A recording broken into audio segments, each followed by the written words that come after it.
உலகளாவிய சவால்களுக்கு மத்தியிலும் முன் எப்போதும் இல்லாத அளவுக்கு இந்தியா வேகமாக வளர்ந்து வருவதாக பிரதமர் நரேந்திர மோடி பெருமிதம் தெரிவித்துள்ளார்.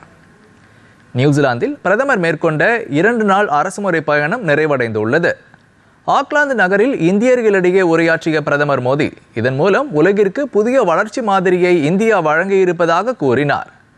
உலகில் வேகமாக வளரும் பெரிய பொருளாதார நாடு இந்தியா என்று குறிப்பிட்ட பிரதமர் இதன் மூலம் வளர்ச்சிக்கான புதிய மாதிரியை உலகிற்கு தாங்கள் வழங்கியுள்ளதாக தெரிவித்தார்.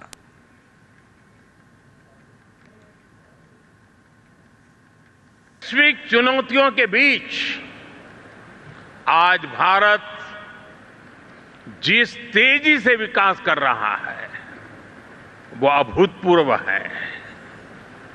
साथियों, भारत आज दुनिया की फास्टेस्ट ग्रोइंग मेजर इकोनॉमी है।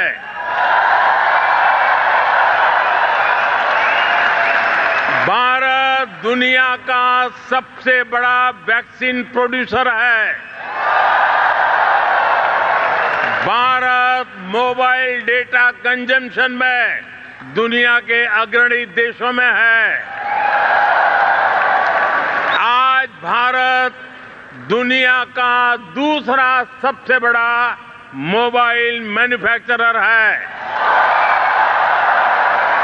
आज भारत दुनिया का दूसरा सबसे बड़ा टेलीकॉम मार्केट है।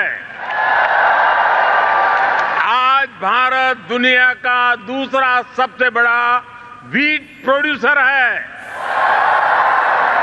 आज भारत दुनिया का सबसे बड़ा मिल्क प्रोड्यूसर है। आज भारत दुनिया का दूसरा सबसे बड़ा फिश प्रोड्यूसर है। साथियों, इतना ही नहीं, आज भारत दुनिया का तीसरा सबसे बड़ा ऑटोमोबाइल मार्केट है।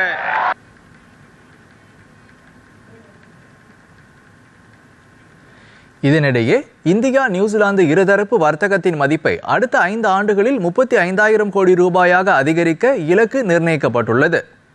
கடல்சார் பாதுகாப்பு, கடற்படை தளவாட ஒத்துழைப்பு, பயங்கரவாத எதிர்ப்பு, விளையாட்டு உள்ளிட்ட 10 துறைகளில் ஒத்துழைப்பை வலுப்படுத்தும் வகையில் 10 ஒப்பந்தங்கள் கையெழுத்தாகியுள்ளன.